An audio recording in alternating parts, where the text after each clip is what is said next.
Hello, Council Bluffs Area Chamber of Commerce members. This is Drew Camp, President and CEO of the Council Bluffs Area Chamber of Commerce, here with our April 28th weekly legislative update.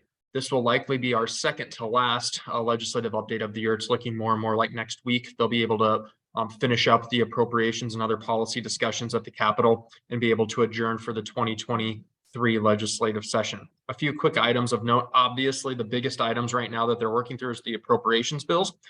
Some notes on that is the HHS budget, which is one of the biggest of all the budgets that have to get passed. That one's already done, so that's good news. Education is still hanging out there a little bit. There's still some conversations around some specific issues with the region institutions regarding DE&I and some other issues that we'll see if they're able to work out in the House specifically for the education budget, which is also obviously one of the larger ones that has to get done.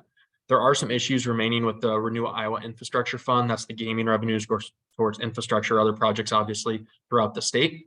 That's something that they're having some conversations, and there's some maybe not disagreements, may not be the right word, but just some differences of opinion on the specifics of some of that with some of the parameters and the programs that they're talking about funding for some placemaking and things like that. So we'll see if they're able to work through that this weekend and into next week. Monday is a very busy day for the House Appropriations Committee.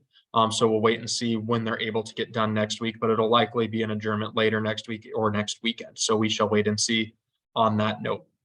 With regards to end of policy session policy negotiations, this year's a little bit unique insofar as that there's, as we've said before, there's not a lot of policy issues to hold up or to be used as bargaining chips or that are sitting out there for either chamber that are really must-dos before adjourning for this legislative session. Obviously, one of the topics that's laying out there is property tax reform. The House has put their bill out through Chairman Kaufman. The Senate has put their bill out through Chairman Dawson. There's still some differences between the two chambers as to what that would look like. So the estimation at this time is that any substantive property tax reform is not going to happen this year. We may see some very, limited scale and changes to that would involve, transparency and maybe some levy reform is possible, but it's looking like anything substantive and major regards to the property tax system this year is unlikely. That said, next year there will be a major push for property tax reform, and that'll be coming from the governor, Senate, and House.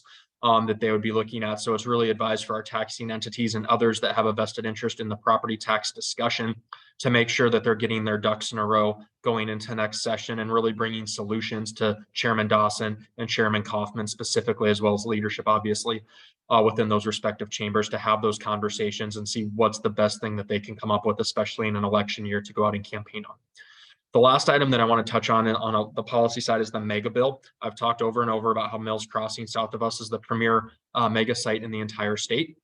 Really, Speaker Grassley is who is holding that bill up. We're hoping to have some conversations and come to an agreement on moving that bill forward because there's the opportunity, especially at Mills Crossing, to have some sizable projects that would change the entire scope of Iowa economics and economic development based on their sheer size. With when you're talking billions plus in investment and 1,000+ employees, that is very, very significant in a variety of different taxing lanes for the state and local governments. So that's something that we really hope we can get over the hump this year and work through with the speaker.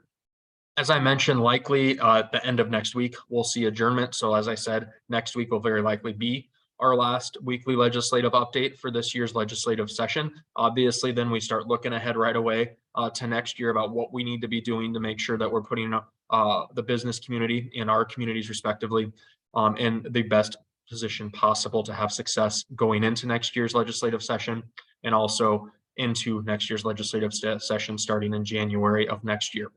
The last thing that I wanted to note is also, obviously, we have some really important local elections coming up in November. So that's something we definitely want to make sure that we're looking at and getting good candidates for our school boards and our city open positions that are coming up on the November ballot out there as well, because obviously local leadership is so important and it's really hits home and hits closest to home for not only our pocketbooks, but just our daily lives. So we thank those who are in elected office in any capacity, because it takes a lot of courage and it takes a lot of time away from your families and things like that. So you really have to be dedicated. So we thank them for that. And we look forward to having conversations with those who will be considering putting their names on the ballot, and appreciate their consideration and welcome them. Any conversation they want to have with open arms. We're always interested in talking about how we can best serve the Council Bluffs, Potawatomi County, and Southwest Iowa community.